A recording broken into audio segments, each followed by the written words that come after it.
Welcome, everyone, to the Holstein House Podcast. I'm the West Virginia woman, Robin, of RobinHolstein.com and Holstein House, where my guests get a great night's sleep at a fair rate plus breakfast. This is a podcast that looks at society and culture issues affecting families in West Virginia and the United States, from food preparation and storage, gardening, home repairs, current events, and more. We'll go around the table and back in 60 minutes or less. So let's hang out and talk a while.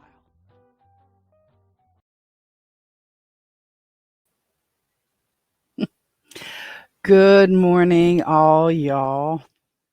I'm Robin Holstein, and this is the Holstein House Broadcast. It's Tuesday, October the 10th, 2023, and this is episode 105 of the Holstein House Broadcast, answering your questions on hosting a B&B from your home, your food pantry, your food preparation and storage questions, and more. On today's broadcast, we're going to talk, if we have time, on handling cancellations, poultry coops, delight them or not delight them, managing personal expectations, and more. We're pre-recorded this morning due to a schedule conflict, so I'm just going to jump right in. And we're going to start with around the house. Around the house is where we talk a little bit about the bed and breakfast and quick camp. There's not a lot going on with quick camp, but upcoming reservations, trials and tribulations, and things related to that. And we do talk a little bit about direct booking. I'm not going to go into a lot about direct booking today, but we're going to talk a little bit about the Airbnb and AirBTC this morning. So our guest for Saturday, we had a guest scheduled for Saturday. She ended up canceling. And it happens. I don't get too tore up about it. I do have my Airbnb cancellation policy set pretty tough, so that last minute cancellations get no reimbursements at all. But sometimes I will make an exception, and it depends on how the person approaches me. It depends on their tone. It depends on a whole lot of things. It's very subjective, and that's okay, because it's my money. I'm either giving back or not. So I had a lady stay. She actually had booked 2 nights in a row. Well, not in a row, but 2 nights at the same time. So she's coming up from North Carolina to go to a conference in Ohio. She's staying here on her way up, and she booked her room for on the way back as well. She showed up, no problem. She got here in good time. We had some good conversation. She asked, good questions about, places to eat, what's everyone's schedule like, so she can get in and get dressed in the next morning before she leaves. And just a little bit of stuff. She wasn't real talkative, but she was more talkative than some. Some will walk in and they don't even say boo. They just come in. Where's my room? Where's the bathroom? Going to eat. See you later. And that's fine too. Well, she was a little bit talkative. We chatted a little bit in the room as she was getting her things up the stairs and put away. And she took her time on her way out. She was. I didn't hold her tight to the checkout time, because I told her I didn't have anything coming in. I was getting ready for the thing at the church, getting the cart ready, so I didn't have a booking behind her that particular day. And it was okay if she took her time going. And she said she didn't want any breakfast. Don't worry about that. And just a little bit of water, and so she could take some medications, her morning medications, before she hit the road and stuff. So it went fine. It went fine. And the day she was to check in on Saturday, coming back as she left the conference and was coming home, she just canceled with no message, and it just said, you get an automated response, hey, your guest canceled, sorry about that. And the room's been released because she canceled fairly early in the morning. I mean, like, real early in the morning. So I messaged her and I said, hey, is there something that I can do? I see you canceled. And I hate to hear that. It happens, but is there something you need from me? Is there something I can help you out with? Because she had asked how late she could check in before she left her first day. And I said, well, since you've been here, I know you're not a thug. I can give you the combination to this little key box. And I showed her the key box. And I said, you can let yourself in if we're already in bed if you get in that late. And I said, the only, I go to church this was Saturday, obviously. I go to church on Sunday. So I'll be getting up and heading out. And, it's okay. No big deal.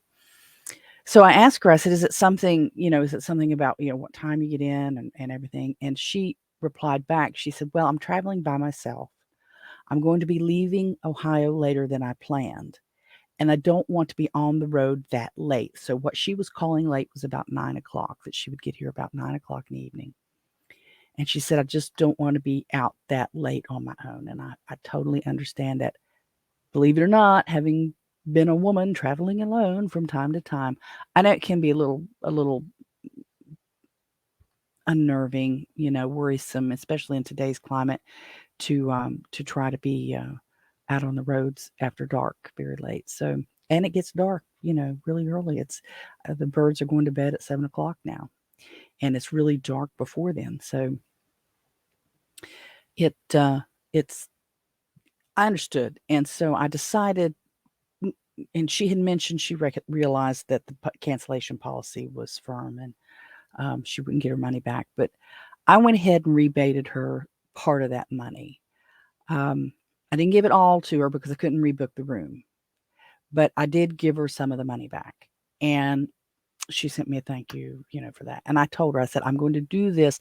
I was actually at Sam's Club when I heard from her about why she was canceling. And I messaged her. I said, I'm going to do this. It won't happen until later because I'm not at home. I can't do it from here. So I did. I refunded her some of her money, and I'm okay with that. It's no big deal. Um, because she did book way in advance, which I thought was a little unusual for most of my guests. And I she's putting out some money for another room, and I understand. I can relate. So I'm okay with that. I'm okay with giving her a little leniency on this. And obviously, I didn't give her the full amount, but I did give her some of it back. So I'm okay with that. And I'm just curious, in your experience, would you have? Because although Airbnb's algorithm says, oh, you can rebook this room, if you're canceling early in the morning, there's really not that time. You're looking at a guest.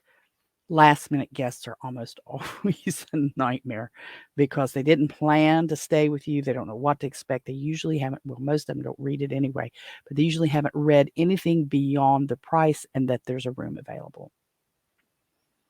So my experience with last minute bookings are just a nightmare. So I would be curious. Would you have refunded anything? A little bit? All of it? None of it? I'd love to know. I'd love to know. Now, AirBTC is a beta program where it's designed to act like Airbnb, but you are transacting in Bitcoin or Satoshi, because I don't charge Bitcoin prices. But it's been a beta program, and I signed up fairly soon after they announced it, and put my listing on there, and I hadn't heard anything forever from them. So I mentioned to you before that back in October, well, it's still October, on the 3rd, I reached out to them and said, "Hey, what's up with this? I haven't heard anything, and I've noticed on the website the number of properties that are listed hasn't changed in weeks. Are you a still going venture, or did it kind of crash? What's going on?" And I did hear back. I really did. I did hear back, and it's from Andre von Herden. I guess that's how you pronounce it. I don't know for sure. Founder, he says, following our soft launch, which that was the beta, we've received some funding and have redone the entire site. However, In doing so, our current site has been somewhat neglected. We don't want to garner too much attention before our official launch, and also all listings have to be ported manually by our team from the old site to the new. Look for an email soon, yada, yada, yada. So there's that.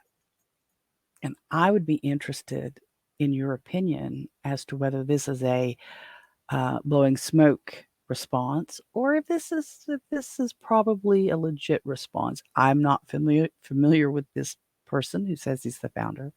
They have no money of mine. They have no account information to withdraw any funds or anything like that. They don't have that kind of information from me. So um, I'm not concerned that they're going to bleed me dry or anything like that.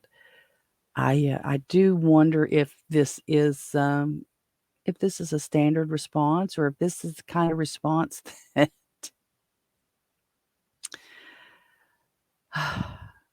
just before they close all the doors and run to the Bahamas that you get. Oh goodness. So I'm curious about that. I would like to still continue working with AirBTC. I think the idea behind it's really good.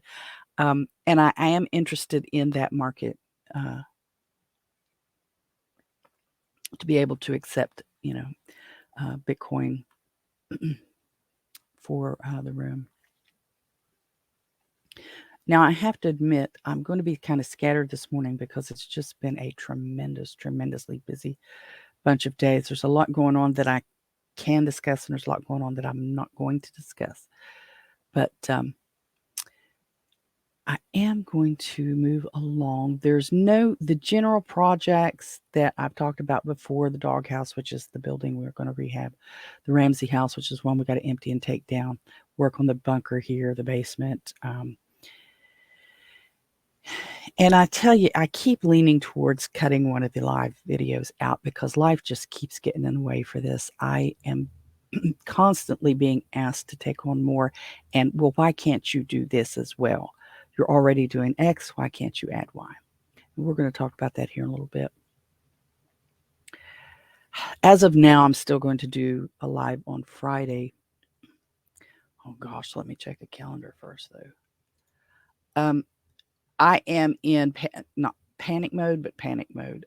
My quarterly taxes are due, way due. I have absolutely nothing ready for them. Nothing. I have not been a good girl with my taxes, and I'm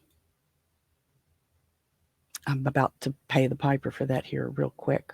That's an area that is totally my fault for not prioritizing. However, the ability to prioritize has been blown all to smithereens for weeks now. Swiss cheese. Somebody took birdshot to my ability to prioritize. So I don't have anything on the board for Friday right now. Friday the 13th isn't that exciting. Friday the 13th in October. But so we'll still plan to have a live then. So if you have made it this far and would rather be participating live, and I understand that, I really do.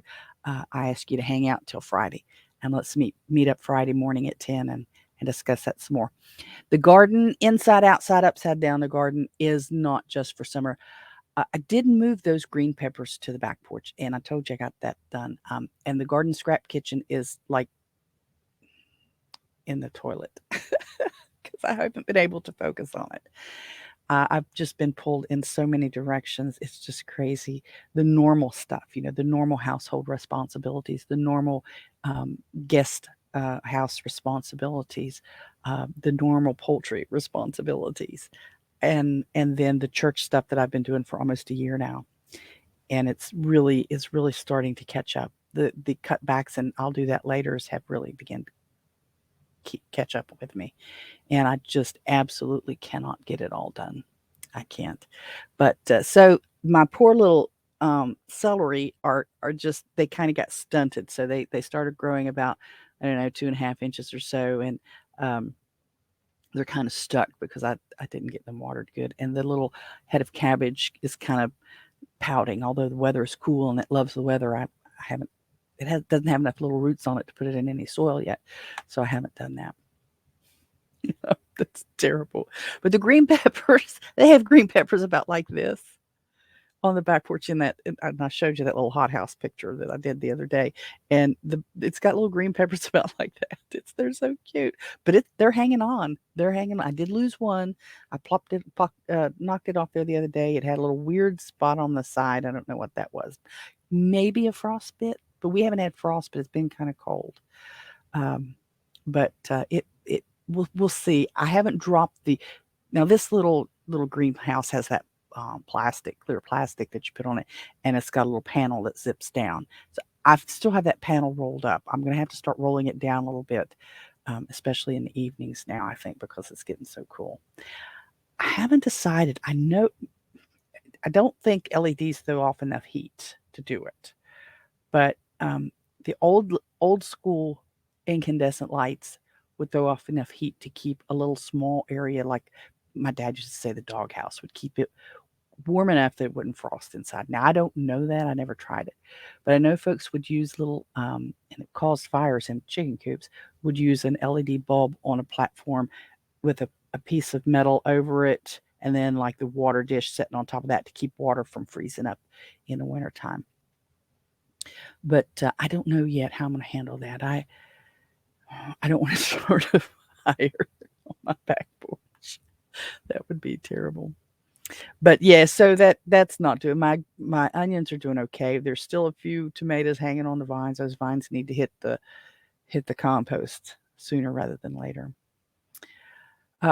We did have somebody, and I'll talk a little bit about our hot dog sale yesterday. But we did have somebody stop in that said he's trying to grow a tomato in the house. He's going to try to keep a vine in the house. He said he thinks it'll work. So we'll see. I'm interested in. I could try that. I could try that if I had enough stuff cleared out of here. I could try that. Livestock. Here's where we talk about our chickens and ducks and any potential other small livestock or small food sources. I don't have any rabbits yet. I haven't. I've got too much going on to try that.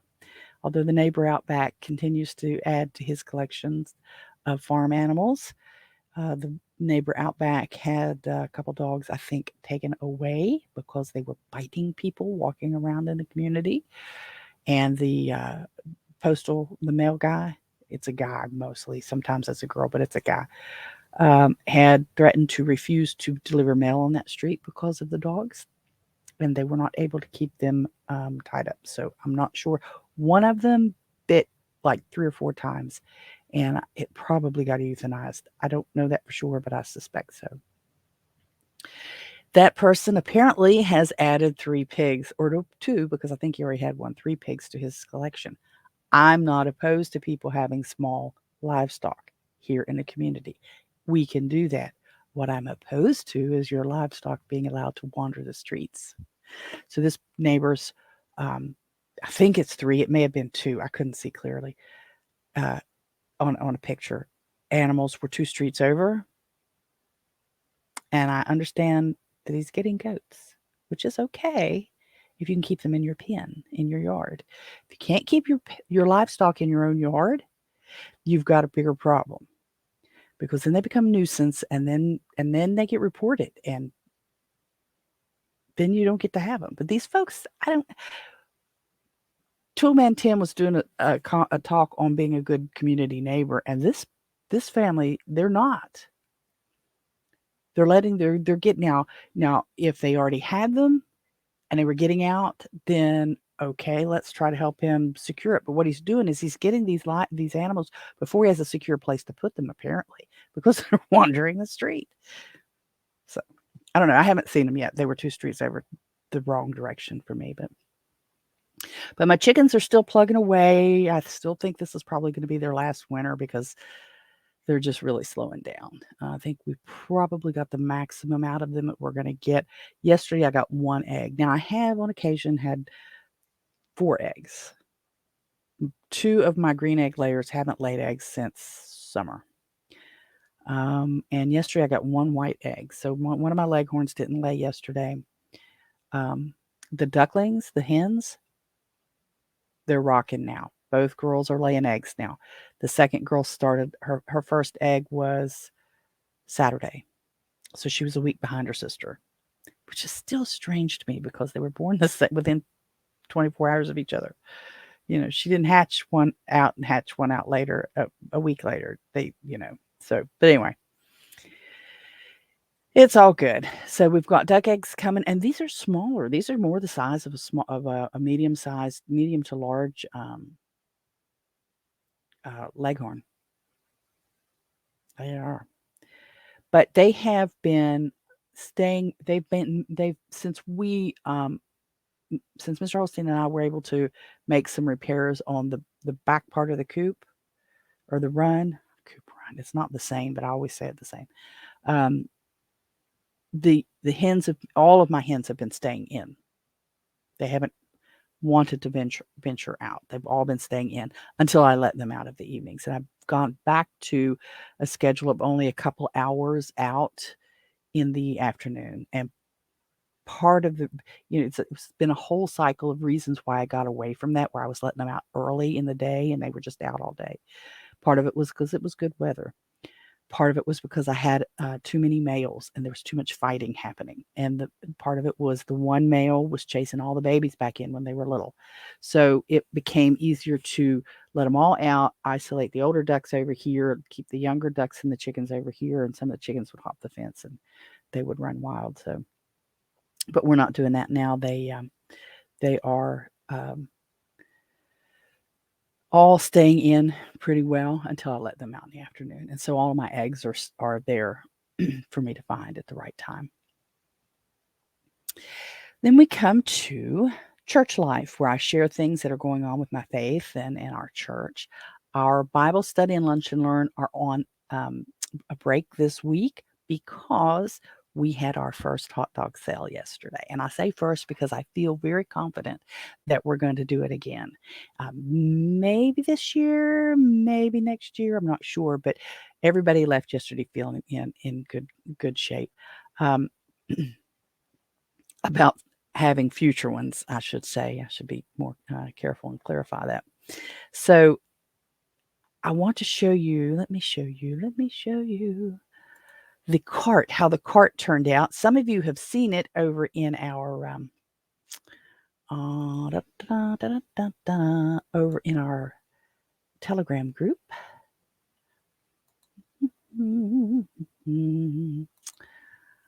I want this to be not like that. I want this to be like that. And then I want this to be share that. And then I want to share it full screen. And then I want to, where'd it go? Whoop, whoop, whoop, whoop, whoop, whoop. Come here, you. I want you to go like that. See? That's how it turned out. That's how my cart turned out. I'm really tickled with it. It's supposed to, I don't have that other picture close enough to share it, close enough in line to share it, but it's supposed to resemble a pickup truck with a, with a, like a little farm stand, portable farm stand made out of the bed of a pickup truck. So what I wasn't able to get done, and I hope you can see my pointer, I was wanting a simulated roof here, so that you had like it would be a simulated shelter. And I tried using the tin from when we had some scraps of tin from where we had the doghouse done. I just couldn't get it done in time. I just was getting frustrated trying to use the tin cutters there was two different kinds I had. They were killing me, and I just couldn't make them work. I couldn't cut in a straight line. I was getting so jagged. I stabbed my hands. I cut myself. It was because I don't know what I'm doing. It's not like using scissors, but not for me anyway. So I opted just to stop. Okay, just stop and just go with what you have and put all your pieces together. And the other day I put them all together and staged them up, made sure everything looked the way I wanted. And this is it in front of the wall of our fellowship hall. So I had wanted to make my own signage, which I perfectly can do. I did not have time. And you have to decide sometimes, when do you stop and say, okay, this is okay. It's all right. So these three things here, well, these little signs, this one, this one, this one, this little truck here, and this little hayride sign here, um, they all came from the Dollar General.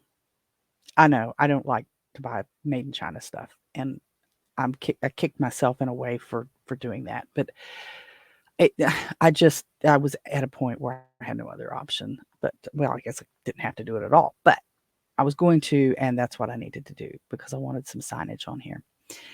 And obviously, these are two straw bales that I picked up on Saturday. Saturday was a nightmare morning for me because I had to go to Sam's Club early. I ordered things on the app Friday, uh, Friday evening while I was sitting with Mr. Holstein, and I was writing some other stuff up for some other projects, and I was reaching over and I was ordering something, and I was doing something else, multitasking, they say, but not very effectively. And so I went Friday morning and picked those up. I went come back. I had also to run over to the Walmart, but I went to the one beside our Sam's Club, which is 20 some miles away. I swung by a local feed store, picked these two bales of straw up, and already had the pumpkins. Talked about those here a while back about how those stickers say not for human consumption. Yeah, that's what was on these. These are those pumpkins, and these flowers I had picked up at my local Walmart. These metal buckets. Oh, you can't see this one over here, but it's a galvanized bucket too. I got those years ago, so I've had those for a long time. And I set that there, and the brother-in-law hauled it over for me. I was going to put it on the lawnmower, our riding lawnmower, and then I was trying to figure out how I was going to do all the parts, how I was going to move it, put it in place, get all my stuff. Did I have to come back to that? It just got to be too complicated.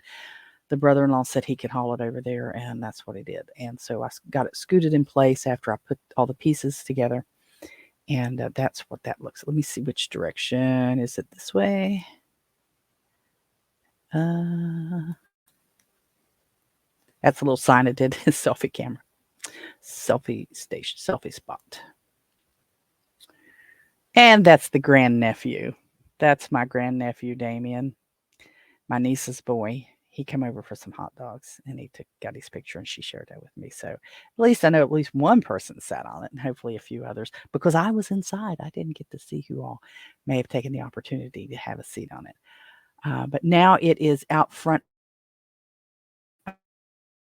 of my house. Um, out out front. It's not in front of my house, but it's out in my front yard, setting for people to see it as they go by. So I was really tickled with it. I thought it turned out really well. Let's see. Oh, and so I actually did some videotaping in my vehicle. Let me show you this real quick if I can.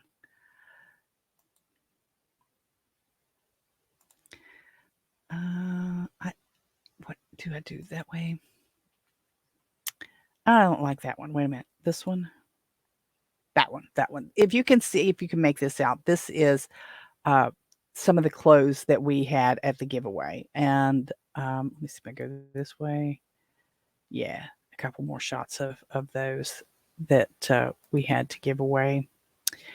And that was on Friday of last week that they were setting those out, and we were shuffling tables around and stuff. And that went real well too. I didn't count myself how many people came in. The young lady that was in charge of that from the intern from Heart and Hand Ministry Outreach Ministries, Brittany, her name was Brittany. She took care of all of that. So if you had come in and you picked up some clothing to take with you, she asked for your name and your city, and like if kids picked up stuff with their parents, she would put little Johnny and then the parent's name, and then she put little Johnny was the child of them. They had some sheet that they had to use to keep track of. And I think they had a total of 17 people come through, and no, I think it was 13 people come through, groups of people. So like one family unit was one sheet of paper. So she did 13 of those, and gave away quite a bit, and we're pleased with that. We're not. Um, it's our first combined event. I know they're used to having much larger crowds, but we haven't done this before. So I was really tickled that in the brief window of time, I mean, only went for 4 hours, we had 10 people, or she had, watch me trip, she had 13 different pages of information. So that was really nice, and we had 17 orders.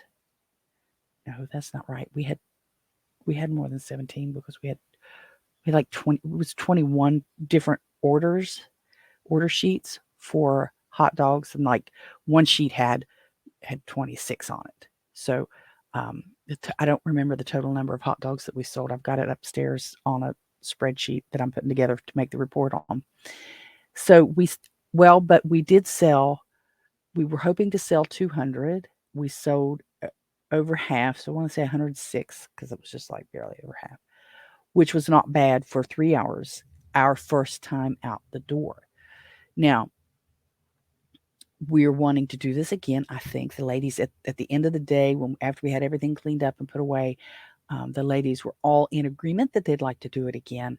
And I told them, I said, well, rest on that. Think about what adjustments we need to make in our processes, because we ended up with a decent little process going of how we were filtering people in from ordering to getting the sheet to the people and paying, picking up your chips, your soft drink, and picking up your order. So we had a good little flow there. We had a good number, and then we had the 4 tables set up for people if they wanted to eat while they were there, and we had those over to the side away from the clothing part, so people with hot dog hands weren't touching the touching the clothes. So I am real pleased with the way it went. Now, me, I was overly exhausted because I always go early. I mean, extra early. The doors weren't opening until 10 for the clothing, and we weren't starting hot dogs till 11. But I was over there at 8:15, 8:30 because I'm in there setting different things up. Different ones of the ladies were coming in at different times to start in on different things. So it went very smooth overall. And I was really pleased with it. We didn't have any major hiccups. We didn't have any major personality conflicts. We had a little bit of tension, but it wasn't anything that a quick, go ahead and sit down. I'll do this for a little while. That wouldn't fix. And it was just, we hadn't done it before, not together. And I think we did really well. And I'm really proud of the ladies that helped with that. And I'm willing to do it again. And then I'm willing to have somebody else take it. I'll sit and take orders and collect the money and do all that stuff. I'm ready to hand that off whenever somebody's ready to step up to take that, because honestly, I do have my hands full. Not just the church. I mean, there's a lot. There's just a lot, and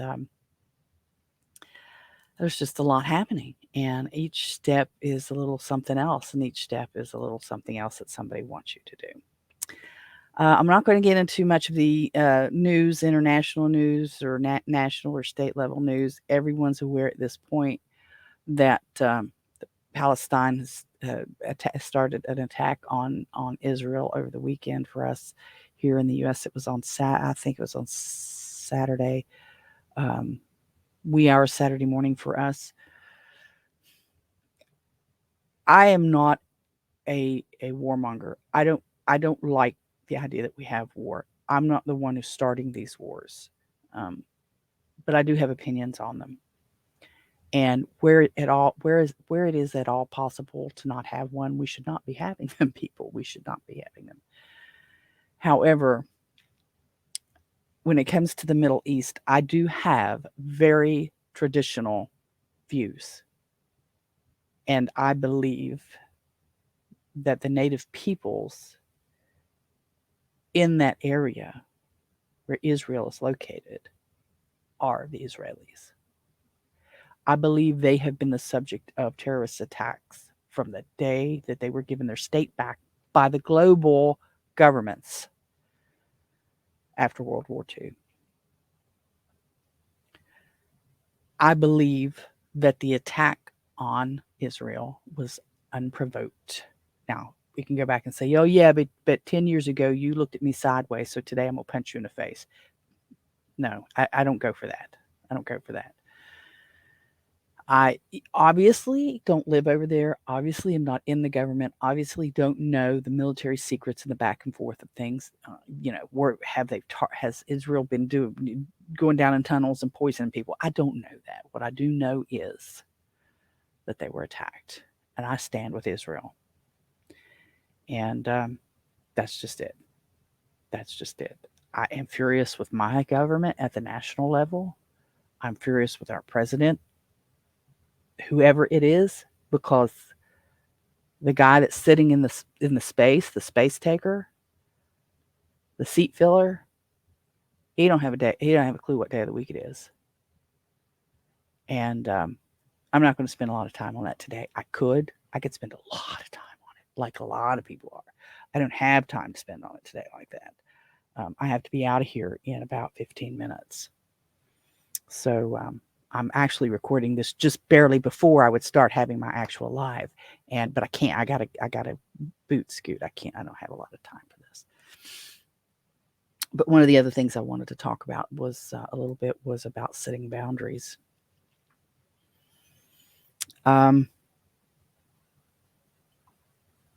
don't do a great job of that myself, so I probably not the best one to take advice from on it. But I'd love to have that discussion. Maybe even Friday.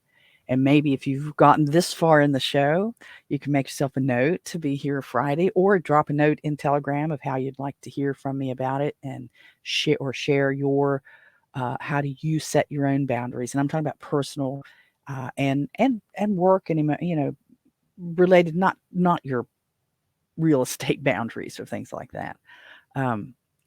I had someone well-meaning mentioned to me something for a document that I put together, a written document that I put together. I had asked somebody to help, would you like to contribute on this? Yeah, I'd love to. So I reached out to him a couple times and said, you mentioned that you wanted to help with this. I'd love to have your help. I need to have it by the end of the month. A lot of the stuff that I do is on the end of the month deadline. So and then crickets, nothing. So I was having a conversation yesterday about it, and it was, well, I post these daily updates, so you can just go get one of those. And I said, no, I can't. That was one of the boundaries I had to do. I had to set that boundary because, and it's an example. It's an example. This is not a whining exercise, although it kind of is. It's one of the ways that I process things, and a lot of women. And so you'll hear women saying stuff, and then you'll offer to fix it for them. And they say, no, I don't want you to fix it. And then guys are confused about that, because one of the ways that we process and work out kinks and knots and things in a situation that we're trying to figure out is to talk out loud. And so I can be standing in a room trying to figure out where to put this picture. Don't want to put it here because here's the light, and the light will get in it and they might fade it, but then you can't see it from here. I will say that out loud. I'll be standing in a room by myself and saying, I want to put that there, but if I put it there, I get this over here, then I have to move that. It's how some of us process it. It's how we work things out. And I'm one of those people. So I'm sharing this to partially flesh that kind of thing out, but also I'd like to hear the way you do it. I would also like for you to tell me how you process these things. This is a boundary situation for me. I have more than my fair share of stuff to do. It's not a brag. It's not a complaint. It's a statement. The stuff that I do for the church takes an enormous amount of time. And most people who aren't involved with the church at that level don't have a clue. Don't have a clue. So when I put together the Sunday service, it can take me 3 or 4 hours. It's not just, oh, here's some music. It's thematic. There are themes to the day in the Methodist Church in our lectionary. Can I go away from that? Yeah. Yeah, I can. Then it's going to take 6 hours because I'm trying to put it all together from scratch. So the lectionary gives you some things to piece together to make your service, and so most of the services have the same theme for the day. I kind of don't like that, but I see what the purpose of it is. It's like when you get to Christmas time and you kind of know starting when Advent starts, there's going to be a theme to every Sunday up until Christmas, and then out until after Christmas, and then there's pieces you put together, and it just can take some time. And trying to decide which is the best song for your church out of this list of suggested songs. But you can go over here and do anything you want. But if you're having an very uplifting service, which they're not all. I mean, some of the services are intended to make you think about difficult things. But if let's say you're having a very uplifting service, you don't want to you don't want to end your service with "Swing Low, Sweet Chariot." That's a very sad drawn. That's coming for to take me home. Yeah, we all want to go home. The better song would be "When We All Get to Heaven."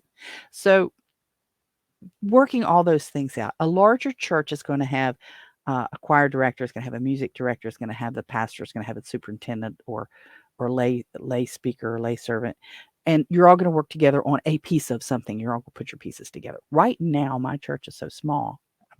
I'm the only one doing it, except on communion Sundays, and the pastor's putting his sermon together, and he handles communion and stuff like that. But I'm still laying it out. I'm still laying it out, and I'm still laying out the stuff as we get started. Then, so you got several hours of that. I print all that.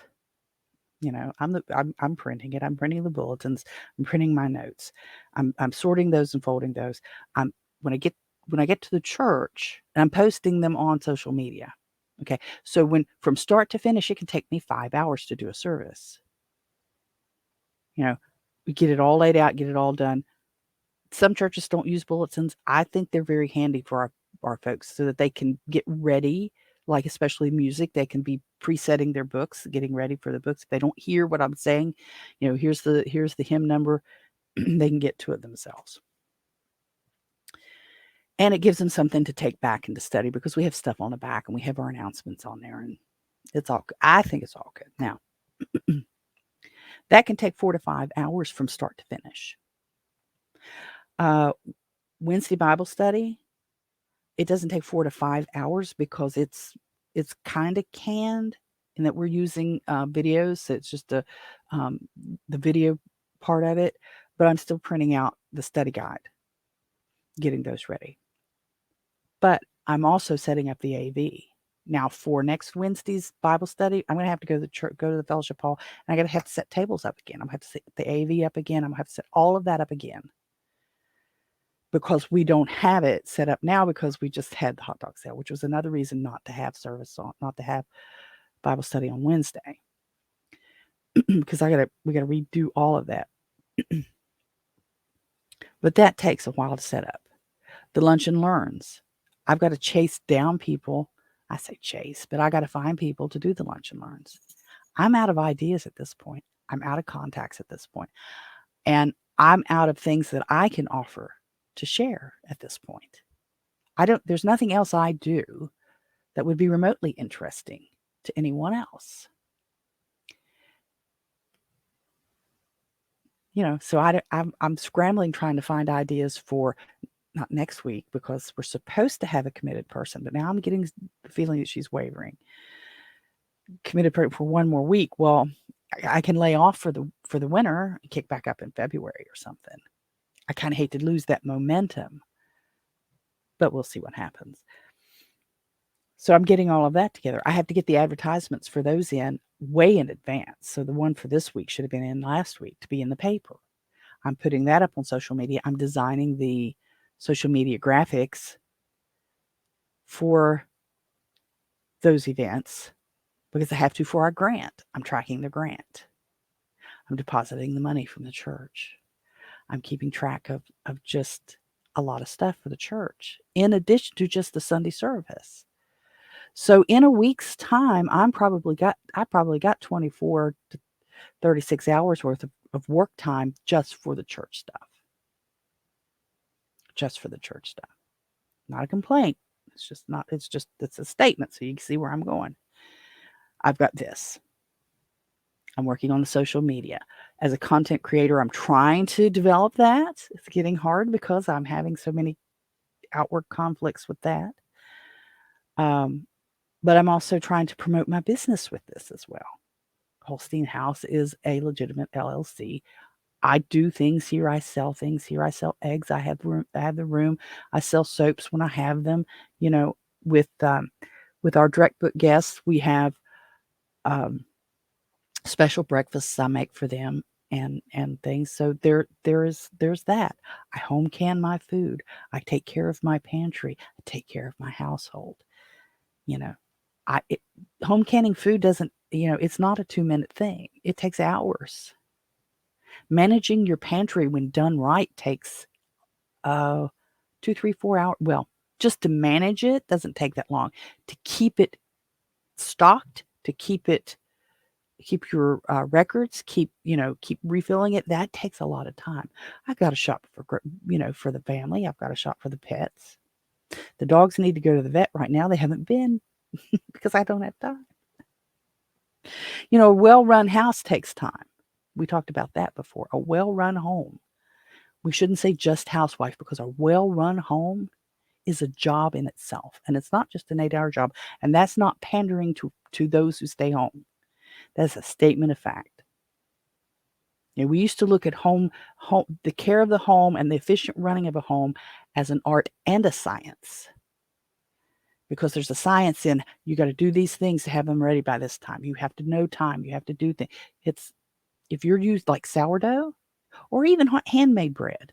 If you're making handmade bread, it takes hours, and you've got to monitor that. You got to plan that out. I got to have this loaf coming out of the oven at 425.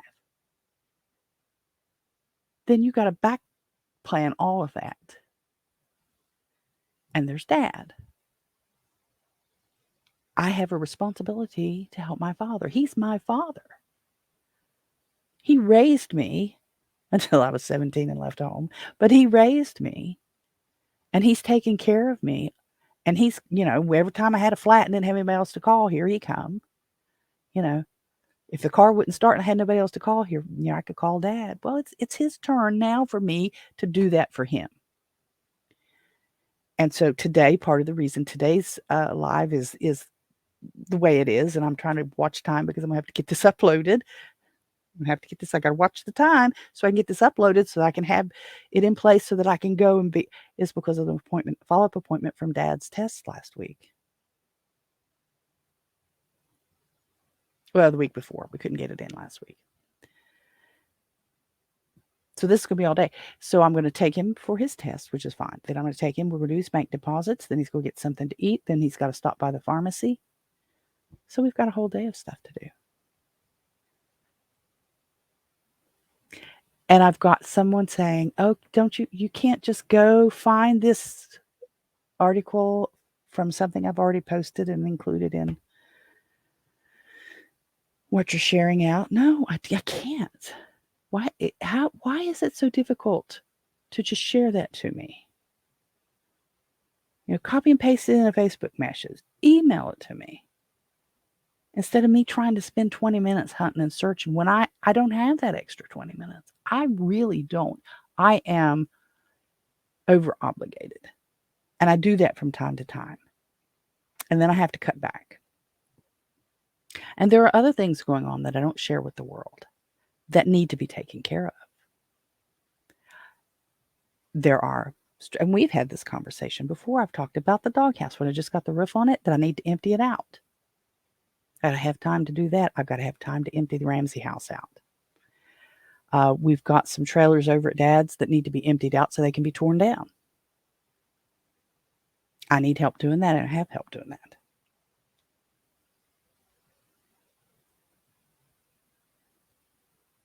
People want paid to clean things out, but they also want to keep everything and sell it and make more money than that. So I'm not ready to pay you to take away my things so you can sell them. You know what I'm saying? But anyway, is the time on this? I don't think the time's on this view. Come on.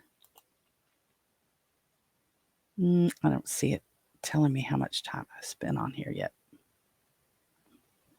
Because there it is. So I'm just shy of an hour, but I'm gonna wrap it up. I can't spend any more time on it today. I've got to go.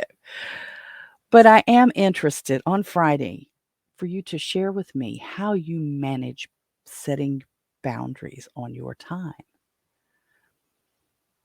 Because when you tell people, I can't do that, or I won't do that, or you just simply say no, and we've had this conversation, no is a perfectly acceptable response. You can say no. It's okay. It's acceptable to me, but it's not acceptable to everyone. So when someone says, will you? And I say no, and I leave it there. Well, why not? Well, I'm not there's no rule in the world that says I have to explain why or why not. I choose no. I choose not to do it. My reasons are my business. And for you to press and to get upset because I say not you, but you know what I'm saying. For you to press and to be upset because you're told no is your own issue to deal with, not mine. So we need to learn to accept when someone tells you no, to leave it there and not take it personal. We take so many things personally.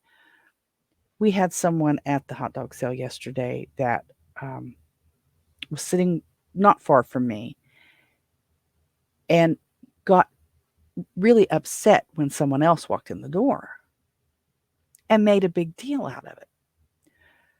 Oh, I shouldn't be here. I knew I shouldn't have come in here because look who just came in the door. And I thought, well, so they're over there, you're over here. I'm telling you, it's not gonna be good. It's not gonna be good. It's gonna be it's gonna get it's gonna be bad. Huh? And the other person left. They'd come in, picked something up, and went back out. I said, calm down. Oh no, it wouldn't be me. It would be. I mean, this person was getting themselves worked up because somebody else walked in a door and left. We, you don't need to do that. If someone walks in the door that you don't like or you don't get along with, unless you have a restraining order on them, just sit there and keep your tongue shut, keep your mouth shut.